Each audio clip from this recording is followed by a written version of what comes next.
बिस्मिल्लाहिर्रहमानिर्रहीम अस्सलाम वालेकुम रहमतुल्लाहि व बरकातुहू। मेरा नाम है डॉक्टर मोहम्मद मुज़म्मिल हसन। एक नए सेशन के साथ आपकी खिदमत में हाज़िर हैं जी।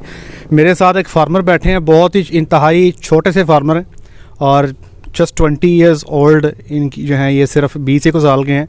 1 साल हो गया इनको डेयरी फार्मिंग करते को, मैंने इनको ज़बरदस्ती बिठा लिया अपने पास।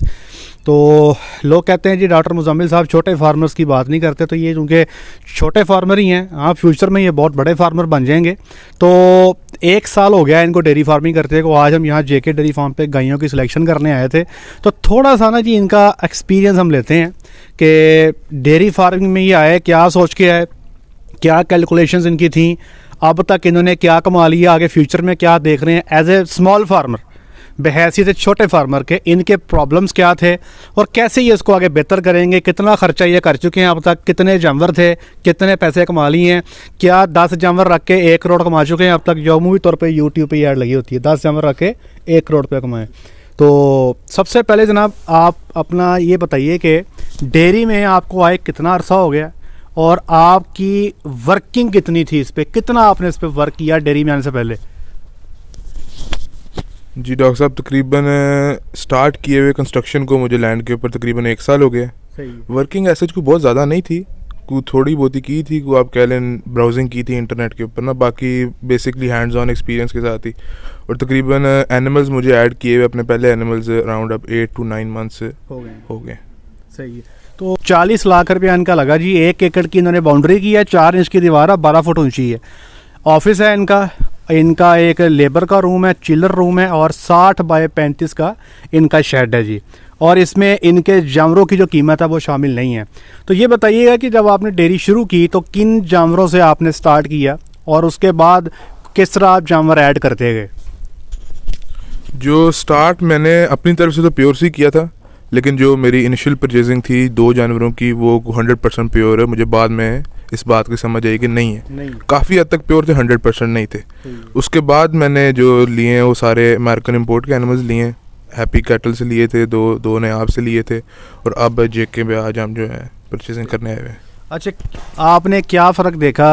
आपकी वर्किंग तो डेफिनेटली है, लोकल क्रॉस ब्रेड की कैटल उसको देख लें और ये जो आप प्योर के जानवर ख़रीद रहे हैं।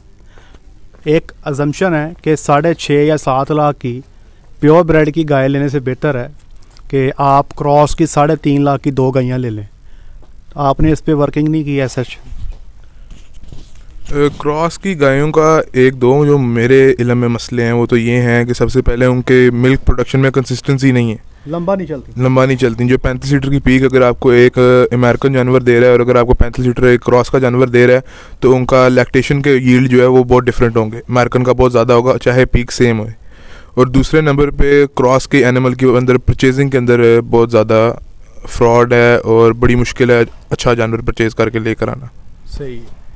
अच्छा, ये बताएं कि अभी आप यहाँ पे बैठे हैं जेके पे, इन्होंने जी 8 माह के जो प्रेग्नेंट एनिमल है वो ख़रीदे हैं, यहाँ से 4 जानवर लिए हैं और उनकी प्रेगनेंसी 8.5 माह की एवरेज है। 7,80,000 का जानवर लिया आपने। तो ये बताइएगा कि इतना महंगा जानवर 7,80,000 का, आपको क्या लगता है कि ये आपके फ्यूचर में आप कैसे देखते हैं कि इन्वेस्टमेंट आपकी जो है इसके रिटर्न कैसे होंगे? तो इतना महंगा जानवर कितने अरसे में ही अपनी पैसे वापस कर देगा? कोई कैलकुलेशन आपने की हो?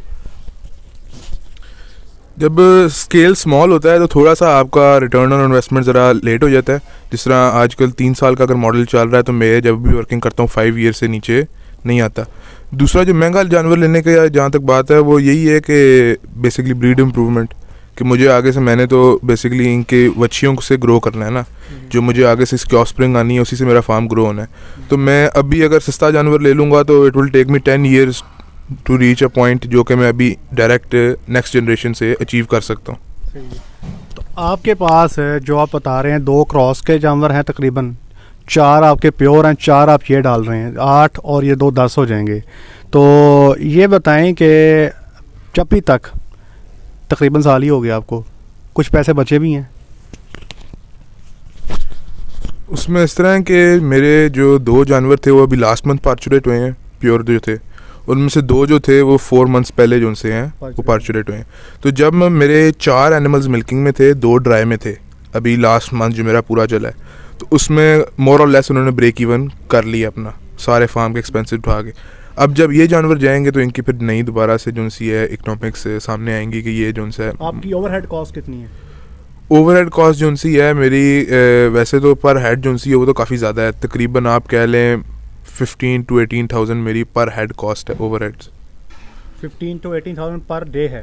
पर एनिमल पर मंथ। पर एनिमल पर पर month? पर एनिमल पर मंथ। पर एनिमल पर मंथ जी। तो इसका आपके पास अभी कितने जानवर हैं? 8 जानवर, तो 18,000 जब 8 कर लें। हाँ जी।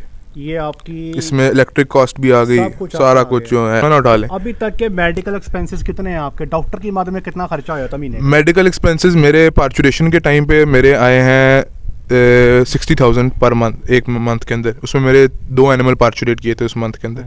ठीक हो गया टोटल सारा ऊपर डॉक्टर के विजिट्स, मेडिकल जो सामान आया है सारा कुछ। डॉक्टर का विजिट आपको कितने में कॉस्ट करता है?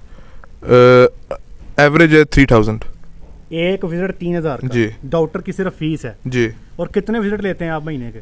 मैं कोई फिक्स नहीं लेता, जब जरूरत पड़ेगी तब वो आ जाए। तो जब मेरी पार्चुरेशन नहीं हुई थी उससे पहले 3 महीने मेरे पास डॉक्टर सिर्फ 1 या 2 दफ़े आए थे एआई करने के लिए। उसके अलावा मुझे कोई ज़रूरत पेश नहीं आई। सिर्फ ये जो 1 मंथ के अंदर 2 पार्चुरेशन हुई हैं उनकी फिर आपको पता है क्लीनिंग, वॉशिंग, एंटीबायोटिक एक को रखनी पड़ेगी एंड ऑल दैट।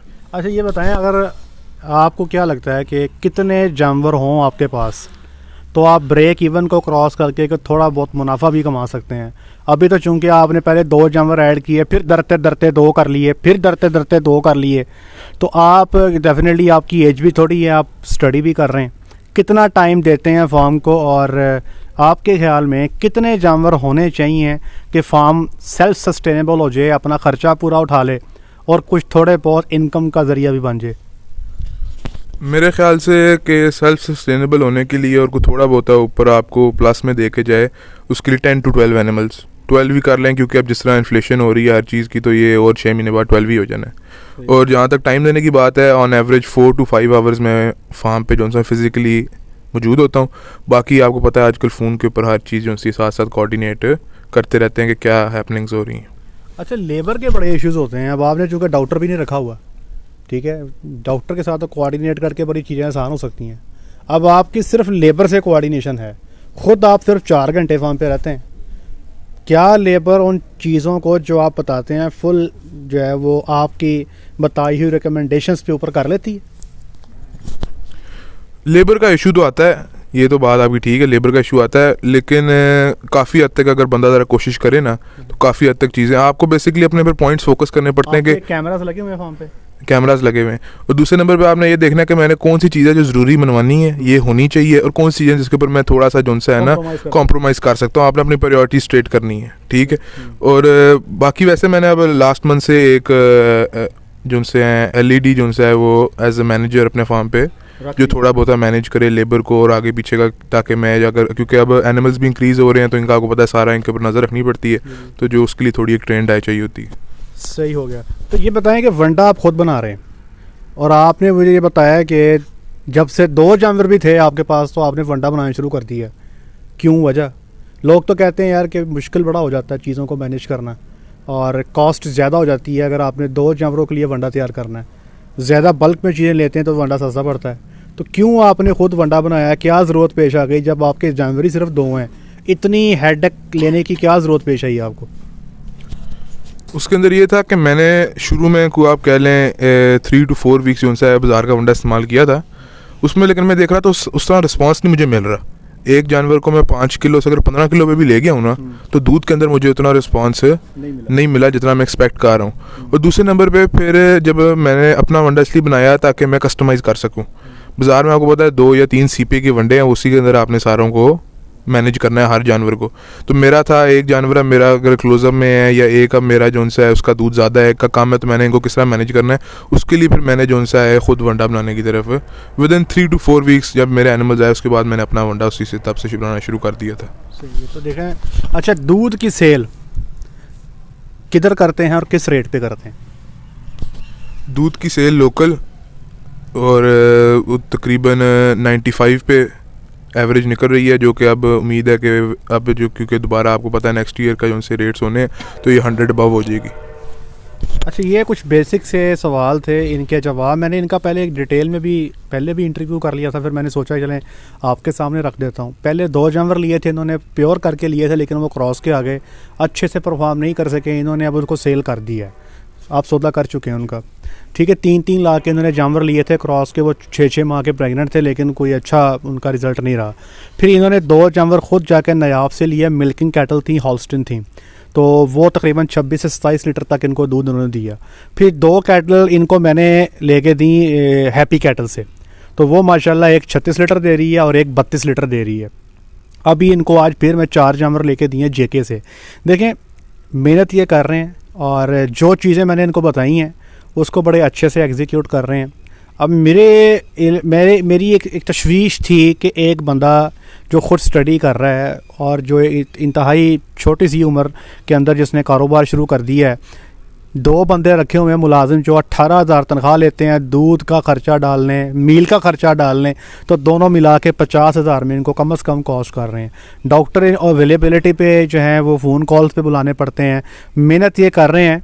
तो मैं इंशाअल्लाह अज़ीज़ आज से 4-5 महीने बाद जब ये गर्मी है गुजार लेंगे, फिर इनको पूछूंगा, इनका फिर इंटरव्यू करेंगे, फिर इनके मसाइल देखेंगे, क्योंकि अभी वलैती गायों के साथ इन्होंने समर नहीं देखा, इनको नहीं पता इनके साथ क्या होने वाला है। अल्लाह करे बहुत अच्छे से गुजर जाए, फिर हम देखेंगे। कैलकुलेशंस ये कर रहे हैं अभी, चूँकि जानवर मिल्किंग में आए, इनके पास सिर्फ 4-4, 5-5 महीने हुए हैं, तो इस तरह से कोई कैलकुलेशन की नहीं जा सकती। तो इंशाअल्लाह अज़ीज़ सितंबर के महीने में जब इनका तकरीबन 1 साल मुकम्मल हो जाएगा, तो ये चूँकि पढ़े लिखे हैं जी, हर चीज़ को ये नोट डाउन भी कर रहे हैं, तो एक छोटे फार्मर की जो फिजिबिलिटी है, जैसे इन्होंने पहले इनके पास 8 जानवर हैं, अभी 4 डाल के 12 हो जाएंगे, 2 ये सेल कर चुके तो 10 रह जाएंगे। तो उस पर जो टोटल इन्वेस्टमेंट इनकी है और सारी चीज़ें आपको बता दी हैं कि डॉक्टर के विज़िट्स कैसे होते हैं और इनके अखराजात जो हैं वो कितने हैं, और दूध कहाँ पे सेल करते हैं, वंडा कैसे बना रहे हैं, ये सारी चीज़ें इन्होंने आपको बता दी हैं। अब इनसे इंशाल्लाह इन्फॉर्मेशन लेते रहेंगे कि आफ्टर 4, 5, 6, 7 मंथ सितंबर में इंशाल्लाह दोबारा करेंगे। इनसे पूछेंगे कि गर्मी इनकी कैसे गुजरी, गर्मी के मौसम में इनको चैलेंजेस का क्या सामना करना पड़ा, कितने बच्चे कितने कम हुए। फिर मेरा ख्याल है ये भी इस पोजीशन में होंगे कि बता सकेंगे कि किसी बंदे को 10 गायों से फार्म शुरू करना चाहिए या नहीं। और वैसे भी इनके लिए चैलेंज है, क्योंकि अगर ये कामयाब हो जाते हैं करने के लिए, तो ये अगले साल जो है 50 गायें ऐड कर रहे होंगे, तो ये इसको एक तजर्बे के तौर पे करना चाह रहे हैं। हमारे यहाँ ज़्यादातर फार्मर ऐसे ही करते हैं, लेकिन एक चीज़ बता दूँ कि ये कर तो रहे हैं, तजर्बे के तौर पे कर रहे हैं, लेकिन जो चीज़ें मैं इनको जैसे बता रहा हूँ ये वैसे किए जा रहे हैं। सबसे इंपॉर्टेंट चीज़ होती है चीज़ों को एग्जीक्यूट करना।